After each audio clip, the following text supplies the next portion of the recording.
All right, Kayla, Matt, so good to have you here. I've been waiting to do this for a while. I'm really excited to share with everybody some of the things I've been watching you do that are atypical in the property management space and I'm not seeing other people doing, but that I'm also seeing work. I'm seeing it work for some of our best clients.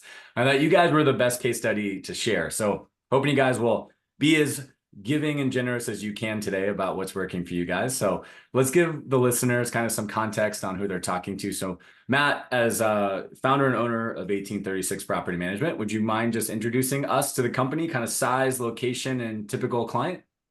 I will do my best. We are in Austin, Texas, and we have a lot of competition here in Austin. It's a very fragmented market. There's nobody that owns it. I don't think anybody has even 1% of the leasing side of the market here in town, other than some massive real estate companies. We've been in here for somewhere around 15 to 17 years, depending on whether you consider me mowing somebody's yard and begging them for business, managing their property or not. And we're based in the center of Austin, just on South Congress, where all the shopping is. We manage about 850 units currently, and we typically grow 15 to 20% a year. This year has been our first off projections year, but I'm sure we're not the only one out there that feels that way. And Austin did have a spike over the last couple of years, which we didn't like, but the market seemed to embrace. So we're just riding the roller coaster. It's great. Yeah, you're definitely not alone. And Austin is a unique market, both good and bad over the last couple of years. So, Kayla, tell us about what you've been doing with 1836. Hi there. Yes. So I've been working with 1836 since 2019, so 5 years now, which is crazy. Time has just flown by. So I have a marketing business called Spark Collective. I'm the founder and chief marketing strategist there. But I've been working with 1836 doing pretty much full service marketing for them, and it's been really great. I think Matt can agree. It's been a learning experience throughout this whole thing, which, as any business owner knows, that's just the way it goes. But it's been wonderful working together. It's a great partnership we have, and I really enjoyed seeing how everything has changed over the years and how the business has grown, and it's really cool. And shout out to Kayla for anybody watching this video. She helped us launch Strategic PM. She was an amazing resource for us. We got to work together for a year. Got the This Week in PM launch, got Strategic PM launch. So I can personally attest for all of the great energy and ideas that Kayla will enable you for. So Thank you. It was really awesome working with you guys too. This is an amazing project. So appreciate it. We're having fun. All right. So number one conversation, I'm fresh back from Southern States. Copy and replace that with any other conference we've all been to. Talking to our friends, our peers, other property managers. Number one question on everybody's mind is, how do you market? How do you generate leads? It's the hardest part of the business. Like, this would be a much better business if we just had more qualified people to talk to. Whether they say it the way that I did or they say it a different way, it comes in a lot of formats. Just need to talk to more people. Phone's not ringing. Nobody's buying property management. Whatever they say, just literally left a week full of conversations around this. So I would like both, Kayla and Matt, you guys can ping pong on this.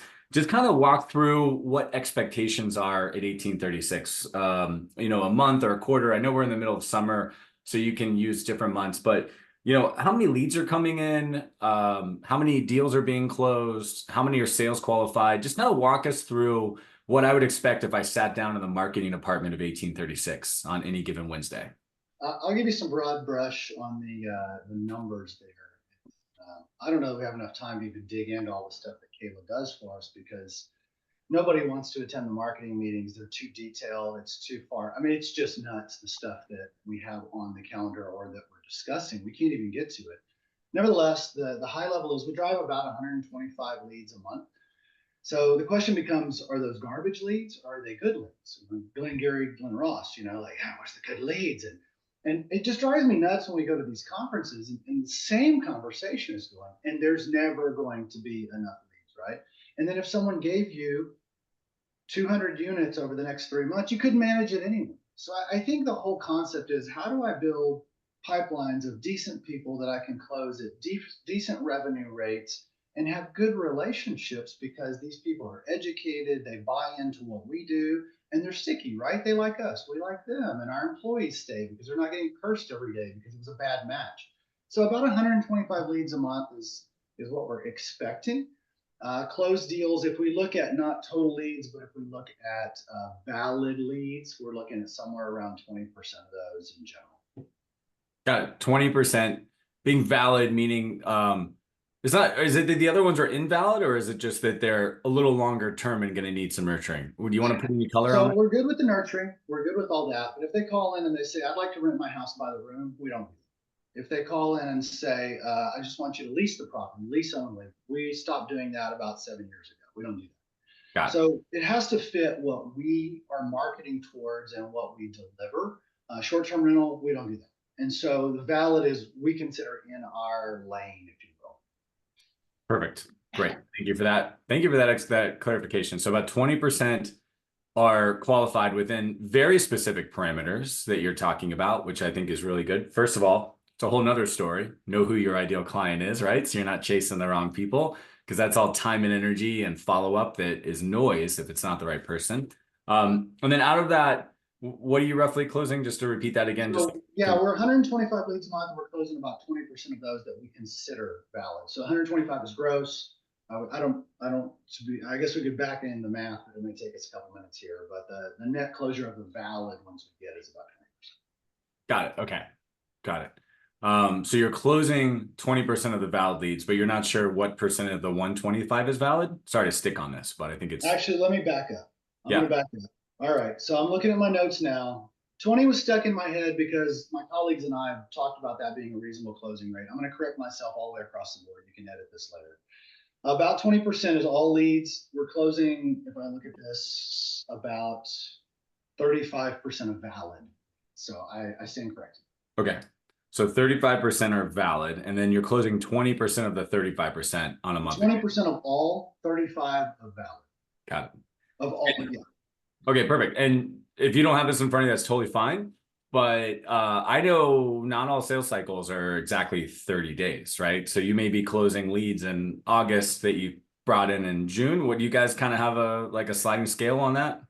I do not have help. I mean, I do from Lead Simple have the numbers produced as far as what we're closing and which percentage, but I can tell you it's highly tilted toward the first 30 days, the next follow, and then the last 30 days of that quarter are kind of not great at all. And after that, it's almost not worth chasing them. So if you're not on these people, as we said, 15 years ago, if you're not picking up the phone, you're not responding to them immediately, if you're not reacting when they say they need you, then they're not coming back. So you've got to be there instantly.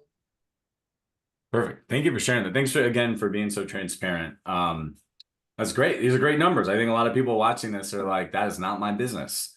And so Kayla, the reason we bring you in is, Matt and I get shiny object syndrome. We just want to see like the big numbers like that. But to get to those numbers, somebody's got to care about nuance and some other numbers that actually make that happen. So are there any numbers that you're focused on for 1836 that you want to share? Well, obviously marketing and sales do go hand in hand in a big way. So we've been talking about this a lot because we actually did just do a complete overhaul of the sales emails and workflows and all of that in Lead Simple, which has been really eye-opening actually. And I think it makes such a difference. I don't get to see a lot of the sales side of stuff. So really getting to like dive into that was really an eye-opener for me, but also talking to Matt about like what he just mentioned about the 30, 60, 90 days, like it's knowing those numbers, like where your leads actually start to close and like at what point they just drop off. Like, I think that's really important because you need to know where to focus your energy. So that's definitely important. Also, when it comes to marketing, SEO, what's driving people to your website? So, using Google Analytics, also like any kind of widgets in the back end of your website, like paying attention to the metrics there will help you identify where you've started and then where you are now, but also where are these people coming from? Where are they finding you? Whether that's Google Business Profile, your social media efforts, your news, your email, email's so big, like where should you be refocusing your efforts? Where could it use a little improvement? So I'd say those are probably the two main areas at this point that, over the years, our tactics have changed, but those are very, very important and what we're working on now. Great. So I'm hearing lead source. You guys are having good conversations about where the leads are coming from. But this is what is the curse of knowledge, like being a marketer, like having a marketing agency. Kayla and you have talked about this. I know at my business, I mean, I wish the world was so black and white that somebody found us through one lead source and they dropped into a funnel and they never needed follow-up and they never heard from us and they just bought and they're, you know what I mean? But the reality is marketing is a very multi-dimensional thing, right? Like people are coming, they're going. I'm guessing they're hearing from multiple lead sources. Would you agree with that? And like, what are the conversations around that? Like, how are you tracking all of the activities? Because I know you're doing so much. Like, how do you guys kind of rectify like how you're really getting business? Yeah, absolutely. I would definitely agree with that. You have to think about marketing holistically because there are so many different avenues when it comes to marketing that I mean, you have to do over time. Take it. Patience is key in business, but you do have to make sure that you're hitting all these different elements because one thing that's going to work for someone is not going to work for someone else. But also, how is it working in your business? And I'm sorry, what was the second part of your question? Which is kind of, it's obvious that like you can always track one, like you can't track every lead back to one source, right? So you just said like, I think everybody thinks, oh, if I've got #1 page ranking on Google, I'm good to go. And that's all I need to do. But I'm watching you guys do so much multimedia marketing, right? You guys are omnipresent. So is that measurable or is that just a commitment that you and Matt have made to we just need to be in their space, in their place, in their face all the time? Like, how do you guys have conversations? Because so when I'm trying to talk, so selfish motivation here, when I'm talking to other business owners, they're like, hey, if I can't track it, I won't pay for it. If I can't figure out it's going to work immediately, like I don't want to do it. And I know you guys are running a solid business. So how do you kind of manage this idea of like tracking things and what decisions you stick with? And I love that Matt's laughing, so you can chime in at any point. Great, Kayla.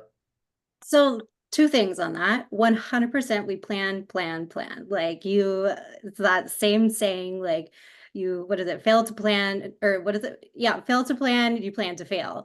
So we definitely focus on that a lot. I mean, like Matt said earlier, our marketing meetings are crazy. Like there's just lists upon lists, and then we continue to follow up on those things, right? But also we have a comprehensive plan that we follow.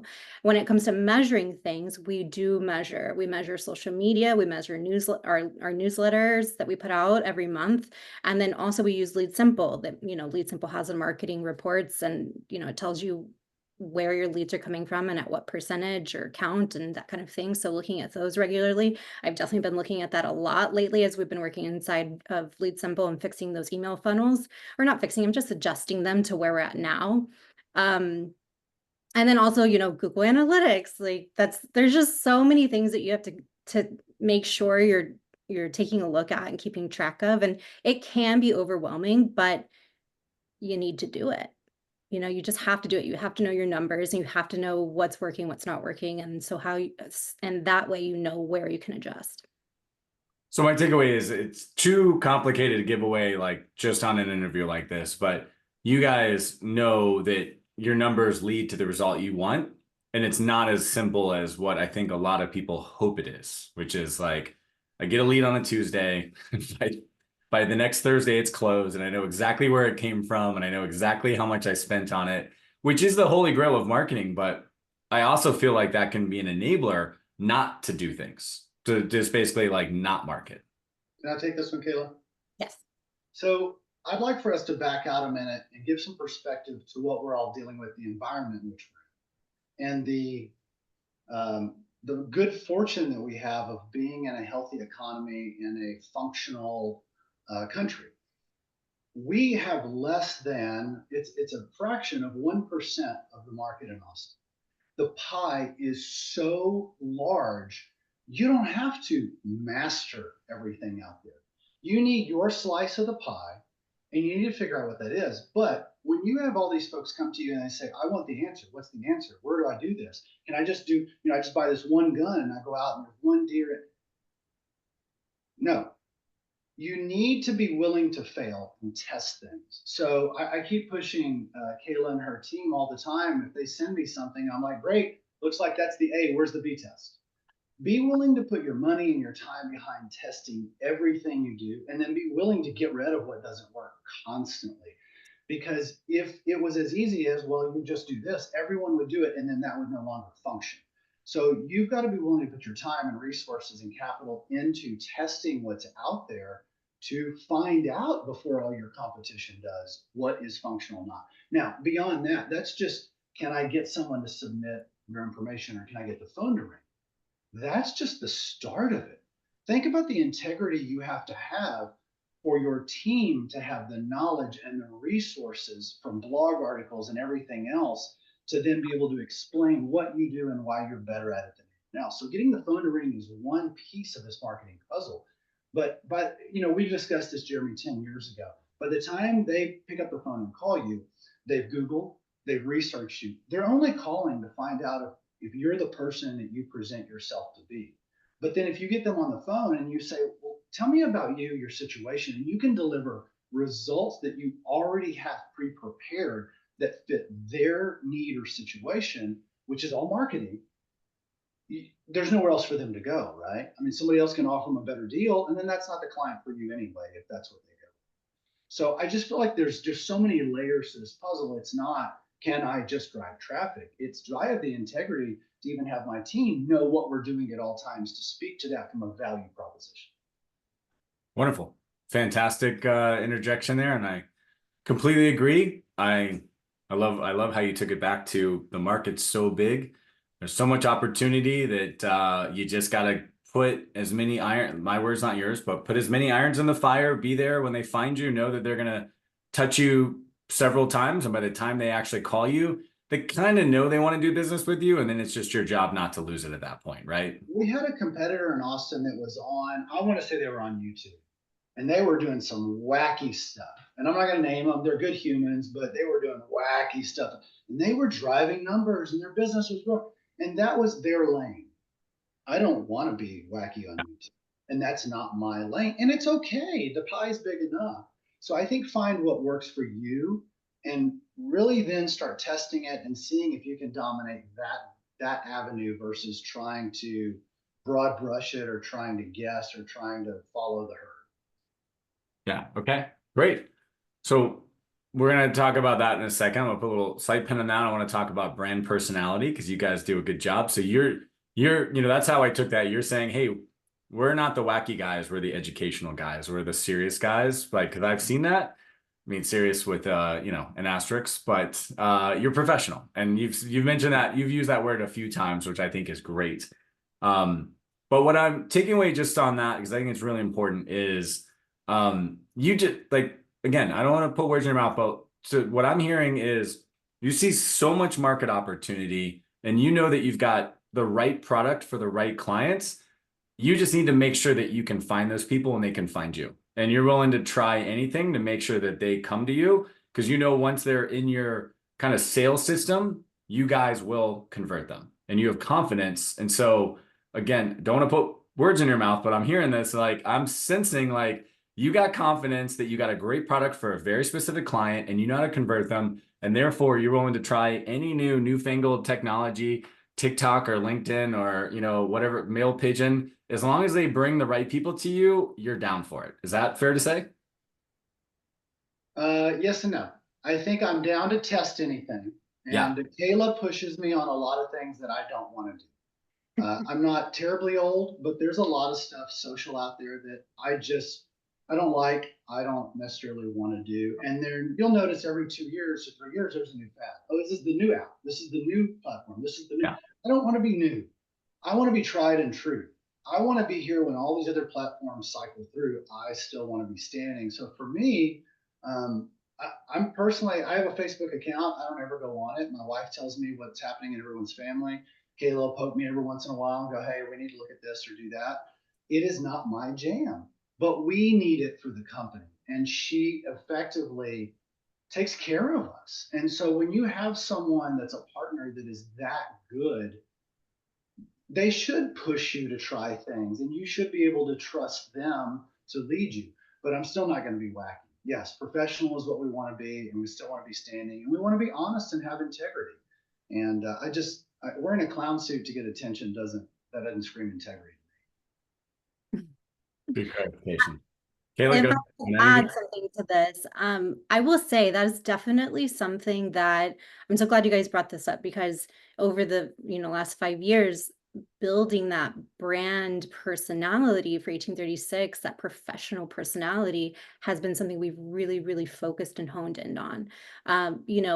It takes time to build that, but I think it's so important for every business to figure out what it is, not only your audience, but also what you want that audience, what kind of feeling you want them to get from you.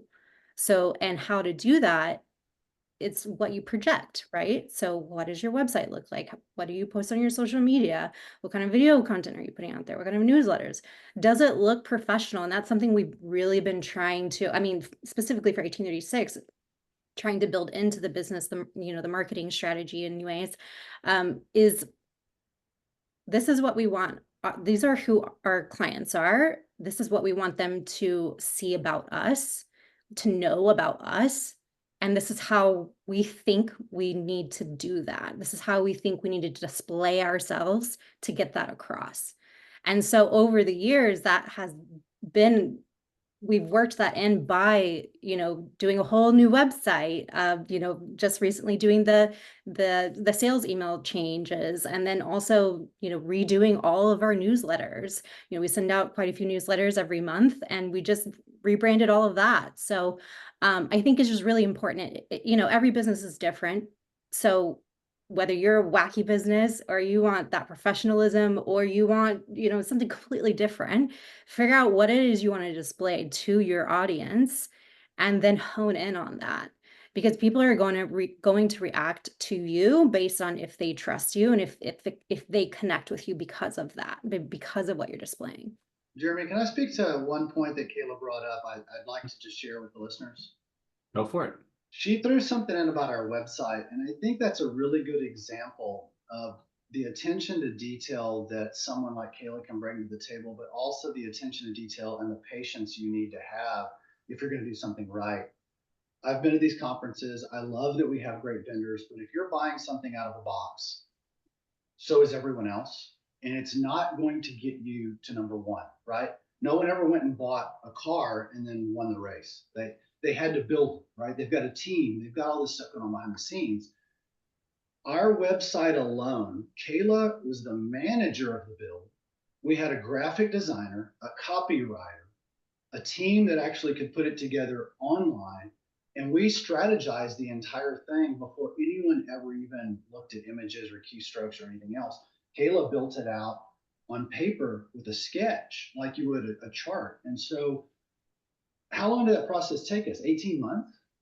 A long time. Yeah, it was, roughly from the moment we started talking about, I mean, we've been talking about redoing the website for a lot longer than that, but I think like legitimately saying, okay, we're going to start doing this, doing the work. Let's find the team. Let's do the work. And again, it comes back to the team aspect. Like, we did not do this alone. Like, we had someone who specialized in copywriting, specialized in content development. I mean, website development, and also the graphic design, like it was a whole team. But yes, I think it took around 18 months or so. But the end result, everyone's, we're very happy with, and it has showed in the data too. Anytime you launch a new website, your website data is going to drop a little bit because Google has to go and reread everything, reindex everything. But we've definitely seen an increase, over the years. We've seen the organic SEO increase year over year, and it still has continued to increase. But now we're displaying that professional branding look that we were going for, and also the copywriting that, Matt was very, very adamant about. We need to tell our audience what we're doing for them now, what they need to know now, which was that PM 2.0. We want to talk about real estate performance, investing performance. No longer every property manager should be managing the day-to-day, what is it you say all the time? Tenants, toilets, and troubles from 20 years ago. Right. So every property manager should be doing that. But we want the clients to know now, like, it's not just about that. We want you to succeed with your investments. And so the copywriting element was so important in this whole website development journey. So yeah, it took a lot of work, but I think is beautiful. I think it's really, really a great website. It is. It's a fantastic website that enables you. It's kind of the home base for all the other things you do, which is one of the reasons why I wanted to invite you guys on, because I'm not really just on your website every day. I'm just seeing your web presence, and I see it all leads back to the website. So that's what I want to, kind of ask you guys about now, because, I understand there's like everybody is looking for the medium to save them. They're like, oh, if I'm good at SEO, I'll get a bunch of business. Or if I figure out social media, I'll get a bunch of business. Or if I build an email newsletter, I'll get a bunch of business. But I mean, those are just mediums to amplify a powerful message. So Kayla, you just jumped in there. And I know Matt, when we worked together in the early days, you were big on that. So let's set aside the medium for a second, because the medium is just a way to amplify, and you guys are crushing the mediums. But I feel like you only would have the confidence to do that if you have the right message. So if you got, don't give away too much here, but just talk about the importance of the message and like how much time you guys spend on the message and why that's important for your marketing. Kayla, you want it or you want me to take it? Why don't you start off? Because I feel like you have a lot to say on this, but I'll probably have some things to jump in on. The first thing I'm going to say, which we spoke of before we started taping here, was you need to get out. If you're in the day-to-day of your business, if you're grinding and you're working as hard as you can, you're not going to be able to think clearly. It's not because you're not a genius, but we're typically good at thinking really deep or really in quantity, right? We're not good beings at thinking. You can't do both at the same time. So you need to get out, and you need to start asking yourself, like, if I was that person, what would matter to me? Why would I be picking up the phone? Would I be doing this myself? And you have to get out of your office to do that and have the capacity, which means kind of doing nothing for a day or two to get clear. And then come back with that clarity and say, okay, if this is a gut check, right? It's not some blog article you read and so you're going to solve all the life's problems. This is the tried and true. Like, am I being honest with myself? If I was this person, how would I want to be treated? How could you help me? What would you do for me that would make me appreciate you, feel like I'm getting value for this, and passes the gut check? And so I think taking that moment to clarify what you really feel is an honest, loving proposition to somebody, if it was your cousin or your aunt, what would you do for them? And then you've got to be able to convey that and deliver that in your messaging, knowing that it's tried and true, it's honest, it has integrity behind it. It's not some gimmick. It's what you would do for your family. And while I have you, Matt, let me ask you this. I mean, you chuckled, you said it, but we still hear it. We jump on calls all the time and people say, we all do the same thing. It's about termites, toilets, and tenants. Like, how do you feel about that message in 2024? So no one cares what you do. That's my opinion. Okay, right. So everybody else can differ and they can send me hate mail, and that's fine. But I think our economy, our world as Americans, right or wrong, it is what it is. We're moving so fast. People, if you look around, no one can even put their phone down. They don't care about you, right or wrong, right? Maybe your mom does, but that's probably it. So you've got to come across to them with something that matters to them. Why should I listen to you? What can you do for me? And I've got my notes here so I don't get off track, but I'm not going to give everybody our secrets. But I will say that we've had that conversation with ourselves about, if I was this person. Kayla and I have sat in this office and drawn personalities. Okay, here's the investor who knows everything, or here's the person who just, lost mom and dad and has a house.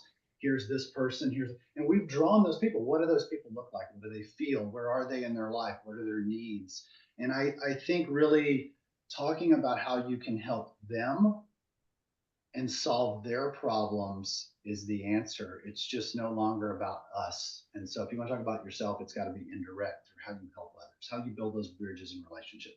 You can get somebody to sign a contract. I could probably get on the next lead and get them to sign, and then they'll fire us in 30 days because we weren't aligned, right? So you've really got to come across and listen to them and know them and feel like you're delivering something of value that has integrity.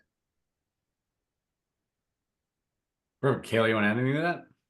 Yeah, I would say from a technical standpoint, everything Matt said is absolutely on point, but to put that into practice, you have to think about, again, who is your audience? Because in the property management world, it actually is so big. So, like Matt was describing earlier, we focus on the single family home investments, and they know they've been in business for a long time now. They know who they want to work with, and I think that's really important when it comes down to it. At the end of the day, it affects how you build out your marketing from start to finish too. So so that's one thing, but also when you're creating messaging around all of that, you want to be able to know who you're talking to, so you can build content around their pain points specifically. So that's really important. Not only their pain points, but also we've talked about this a lot in the last couple of years, is give them the opportunity to envision what their life could be like working with your company, you know? So that's what we've really been trying to focus on a lot in the last year and a half, is like, how can we show them what their life would be like if they weren't self-managing or or they were working with a full service company versus like an out of the box company. So all those different things, they really come into play. It's a very holistic cycle. You have to think about the audience, how you're going to message them, what your brand is about, is it the right fit, and then kind of build that plan around all of those different aspects. It can seem very overwhelming, but if you make sure that you know all those different things and then build that plan, it can be actionable and attainable at the end of the day. It is overwhelming in hindsight because you guys did all the work, right? So I totally get that. And so that's one thing I always really try to focus on is, give it, like, I'm an abstract guy. I would like be like, hey, here are the rules I follow. But then I find people are like, well, give me an example. Like if I can get my head wrapped around what you're talking about, that would make me feel so much better. So, inviting you guys on, and my vision was the webinars you host are fantastic. The downloadable guides on your website are fantastic. The newsletters I get from you are fantastic. So you're probably not paying Kayla enough, Matt, just FYI. But she's doing a great job. You guys are doing a great job. These deliverables I get talk to me like an investor, and they sound different than everybody else. And they're the opposite of, hey, we're a property manager. Do you need one? Like, I think that's like, if I could sum up like everybody's like, first grade marketing when they start a property management company is like, we're a property manager. We treat your home just like ours. Do you want one? And you guys are talking to them at a much deeper level. So do you guys have any, because we talk about message. Now let's talk about like actual mediums, right? So somebody that would go out and look at what you guys are doing. Do you guys have some favorite marketing pieces, specifically you can talk about? They're like, hey, we did this webinar and this is why we did it. And we don't think most people would do that, because I know you have those. Or we did this downloadable guide and this is how it's worked for us. Let's talk specific here. Like, what's worked for you guys so that people can get their head wrapped around these concepts? I think we're going to have two different tools to evaluate. Kayla, go ahead and go first, and then I think we'll look at it from two different perspectives, which is good. Yeah. So first, the downloadable guides are great. And we do see it's a long-term game with those though. And everyone should know that. Like, you're using this as a tool to get leads that are marketing qualified. And then you have to keep continuing to nurture them over time to make them that sales qualified lead. But if you have amazing information to share, they want it, and they're gonna take it and consume it. So we took a long time on those guides too. So, but they came out really great, and it was worth the effort, The other thing is, I would say one of the biggest tools at this point that we're utilizing, I think, very well is email. And because you can use it in so many different ways, and with so much different content. So yes, we do the webinars, but we're promoting those webinars. We're telling people about this great content that we have to share, and then later sharing that again if they missed the webinar, and then doing these monthly newsletters to all of the different audience groups that we're attracting. Back in the day when we first started together, we were only sending newsletters to investors and to residents. Now we're sending them to, as well, additionally to the agents that we partner with, and then also to potential residents as additional. This is just another form of, let me just touch you as often as I can, but without annoying you. course, but I have this great content that I want to share, and I want to give you this valuable education or information while also like citing in some company information, in there. So, um, but I would say email has definitely been a really great tool for us in so many different ways. I don't know if you had anything to add to that, Matt, though. Yeah, I'm going to take a different look at it. For me, for what you're sending out, your deliverables, right? Because that's what you're looking at is how do I build a plan, how do I execute it, and how do I deliver on that plan? And that's why we need you so much and we count on you so much. For me, I'm looking at it a little more holistically. The marketing materials that we create are something that is about who we are as people. And so when we can make the phone ring or we can get a lead, we have to deliver that presentation to them.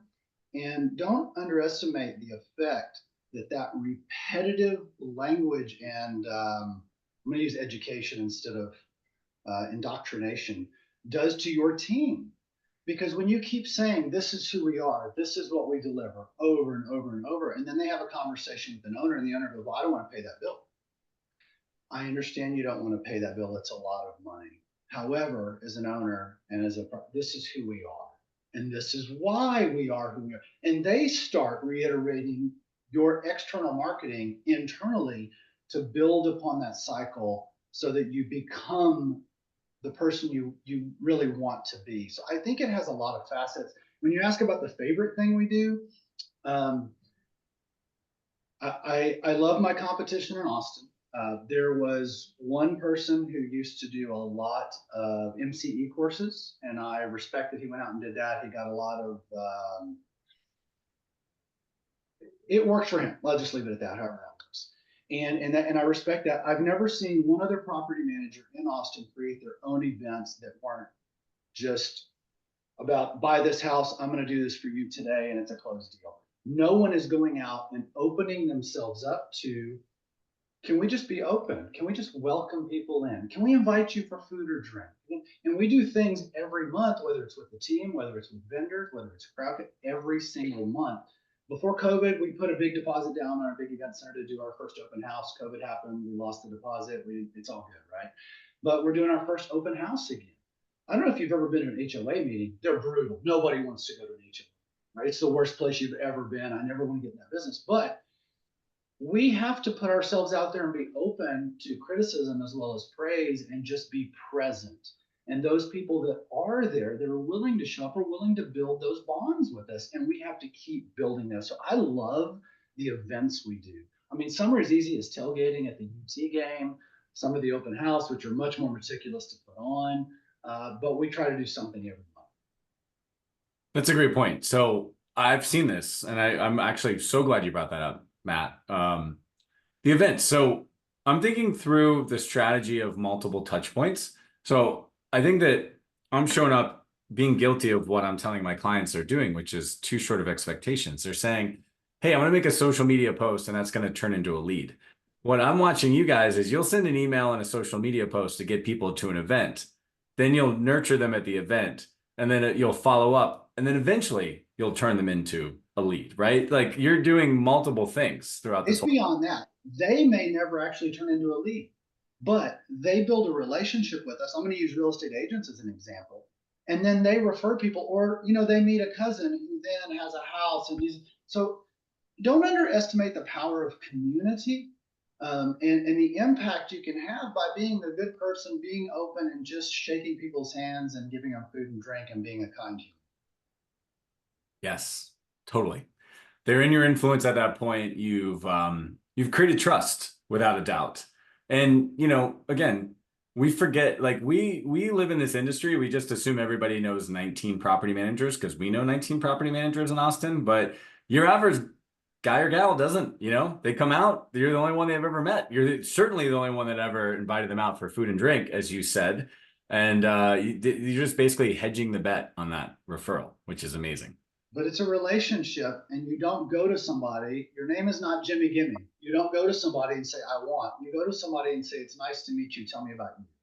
Yeah. And it works from there. That's great.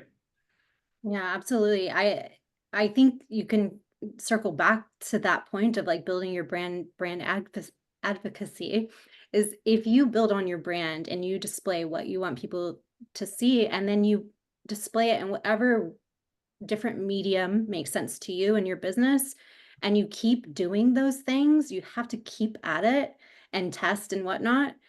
Eventually, they're gonna trust you. They're gonna know that, oh, I can go back, I can go visit their Instagram channel, or I can read their email, or I can go to their event and know what to expect, because they've seen you for the last 3 years delivering XYZ, Further than that, I love it when I go to some of these events, and I've been going year after year after year, and a competitor will show up for a year and then they flake.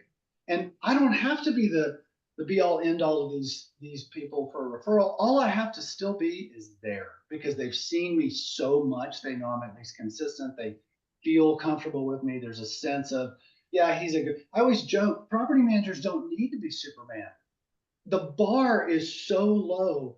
All we need to be is, he's a good guy, give him a call. I mean, like, that's how low the bar is, right? So he's a decent human, give him a call. Like, guys, that we can do this. Yes, we can. So Matt, that transitions to something that I've heard you say, which is you don't expect a lot back right away. You're playing a long game. When you kind of mentioned to me, when I was thinking about why did you make an investment in a Kayla? Because like 9 out of 10 of clients I can just call right now, if I share this video, they'd be like, well, good for them. Like they're big and that seems like a lot. Good for them. That's just what we always hear. We all know that. If you know any other entrepreneurs, that's just a common thing. But you made a great comment about, are you in it for the long run or not? Right. So kind of just share with us like why you said, hey, I need somebody like Kayla. I'm going to do things that I'm a little uncomfortable with. And it's like, this is a no-brainer for me. Well, I'm not going anywhere. And I made that promise to my team. We had a very open conversation about it. If the environment changes or something dramatic like that, then I told them, okay, we get to rediscuss that with them. But I told them that I would be in this as long as they performed and the environment was tolerant of us, right? So that promise was made. Therefore, if I'm going to be here on the long haul, I might as well take the long route and do this right? But I'm going to give you another, hopefully short story that summarized this for me, and this was very close to home and impacted me. My parents were both educators, a high school teacher who worked in a vocational office education. So my mom went out and checked job sites half the day, worked with students the other half the day. My dad was a principal. They were in a small town, and I lost both of them last year. And I was fixated on my own world, right? Can I survive? Can I be a good guy? Can I make money? Because that's who we are, right? We're Americans. I got to win. I got to do this. And I love my parents. I think they were kind of sent from heaven, to be honest. But as soon as they passed, these billboards that were always there started lighting up in front of me. And I was like, how did I not see this over all these decades, and you just, because you got your head down. And the biggest one for me was that where they were, they built such connections and a sense of community, and they did it over the course of 40, 50, 60 years. My mom taught 3 generations of some families. I would go to the airport and the TSA guy would look at my last name and go, are you Ivan's son? I'm like, I can't go anywhere. They know everyone. And it really was something I wish I had learned earlier, that we have an opportunity every day to stop going out and chasing leads and start building a community, to start having relationships and just being open and doing those things right. And I think I had them as an example. I didn't really pay as much attention as I wish I would have, but now knowing what the end result of that is, I'll argue against anyone with short-term results, because I got to see that they built an entire life out of it, not just a lead funnel. I love that. This is a personal lesson of mine I learned over and over again, Matt. It's like he who will have the longest vision will always win. Like it's just impossible to outcompete that. So very inspired by that. It's amazing. Let's talk mechanics. You guys are doing a lot. You guys talked about a team. It'd be remiss. People are like, okay, you won me over on this thing and I need to just stop buying leads and like trying to close people the next day. What are you guys doing? What's the rhythm look like? How are you meeting? How often are you planning? What's the team look like? I'll take this one. So Matt and I try to keep up with our quarterly meetings. That's number one, because we have to, well, and also we talk every day, so we're always making sure we're on top of things. So even if we happen to miss a meeting or something, like, we know what's going on in the business. We know what's going on with the marketing situation. So that's number one. We have to keep track of what's going on in the whole world, because there's so many moving parts when it comes to marketing. Number two, and I would say it's very close to number one too, is that plan. We know who the audience is. We know what the end goals we want to see in the end goals. Obviously, you want to build your business. You want more sales. Yes, definitely. But how do you get there? What's the strategy behind it? And then building that plan has been so, so crucial. From the day that I came on board, that's something that we talked about. We made a plan. Okay. So, that we were doing a lot less back then together anyways. But now it's really like triple the amount of things that we do for marketing, and it changes all the time. So when that changes, where do you keep track of that information?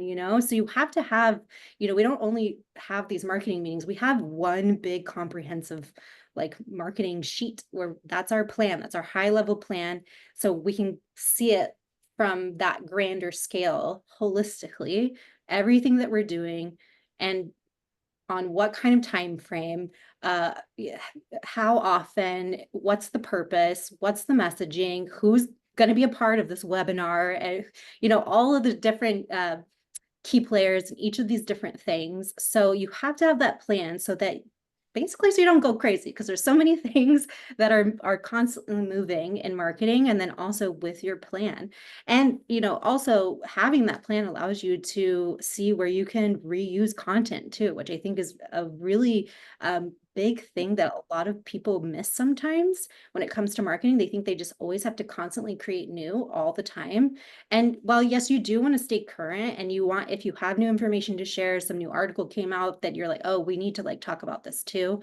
Things change on a constant basis in your industry. So yeah, you want to stay current, but take the opportunity to use content that is going to work all the time, that people might forget about, your audience might forget about, and use that. Maybe you created a video, well, use that and turn it into a blog, or put it in your newsletter, or there are so many different avenues where you can repurpose content, and it's so gold, so that you don't have burnout.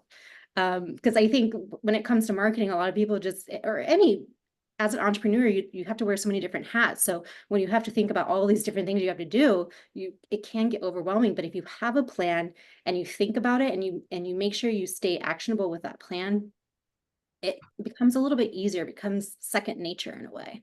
You just, okay, this is what I'm holding myself accountable to, and I'm going to keep doing that. So I would say those are like the two biggest things. Well, and also I will touch on, what you were asking Matt about. I think outsourcing to professionals that do what they do every single day is also very, very key. I also outsource things in my business. Like, I never want to touch my accounting. Like, that's just something I don't want to do. We've hired writers for a reason, writers that like know what's going on in real estate and property management. Like, this is why we hire people that know what they're doing in their business and their line of work, because this is what we expect to get out of it. And we know that they can deliver quality stuff. With the exception of the last part, everything you said just sounds a whole heck of a lot like our leasing department, our maintenance department. Like, have a plan, have people. It should just run, For whatever reason, I get it. As business owners, we think marketing is some magic that shows up on a black unicorn with a rainbow horn, like on a Thursday, and it either works or it doesn't. Like, you guys are doing the work consistently. Thank you. It's a lot of work, but it's really cool to see how it's transformed and how it's helped the business grow. And, working together with Matt has been awesome. So having those relationships with all the different people that you work with is so key, having those great working relationships too. Great. Well, I know we're out of time. Don't share too much. Is there anything, what's going to change over the next 6 months? You guys just going to keep executing the plan, or do you guys have anything new that you're excited to maybe tease that you guys are going to be focused on? Kayla, you got anything? Yeah. So recently we talked about, and just as the business overall, I know Matt and I have talked about kind of going back to basics and really focusing on, I know that's why we've redone the Lead Simple email flows, but inside of that, it's also making sure that the current clients see that effort and all of the work that's going on behind the scenes, that the customer service is there. So I know that that is one big thing that they're focusing on internally as a team. But when we're talking about marketing perspective, for a little while now, we've been talking about jumping in with a public relations expert. So that could be something that we work on in the next maybe 2025. The thing is you, again, you have to spend the money and test it and see if it's something worthwhile, right? So this is why we've been putting this off and off and off, but having someone that can work with influencers or news publications that are in your industry that can create valuable content that backlinks to your website or to your other channels, like that's really, really quality stuff there. And it's something we've talked about for quite a while. And also we might jump in on that. Still in talks, but that's one thing. And then I think another big thing we're going to work on through the end of this year and into 2025 is relationship marketing. So Matt's team's already doing a lot of work with that, with all the agent partnerships, but we want to kind of, and then I was talking to our other marketing gal about this, that that kind of runs all the events for 1836, is okay, we're doing all these events,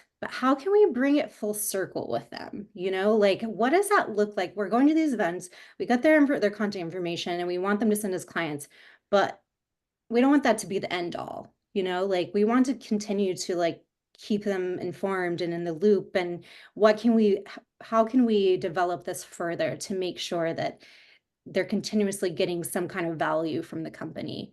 And so I would say that those are probably the three biggest things for looking forward.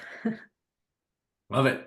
I chuckled at the first one because I did get approached by some real estate wire about doing a press release. I was like, "What? Who's talking about property management here?" And I can't remember the post, but of course, the only thing that showed up was Matt talking about 1836. I'm sure you were behind it, and I'm like, "Wouldn't you know? Those little son of a guns are already in here and talking about it." So I just chuckle. So I know that you're already on that path. That's amazing, guys. Thanks for being strategic pioneers in this industry and being so generous with sharing this, because I think this is the kind of vision with like actual tactical, here's how we did it, kind of, can-do-itness that our audience needs. So really appreciate you guys. Anytime. Our pleasure.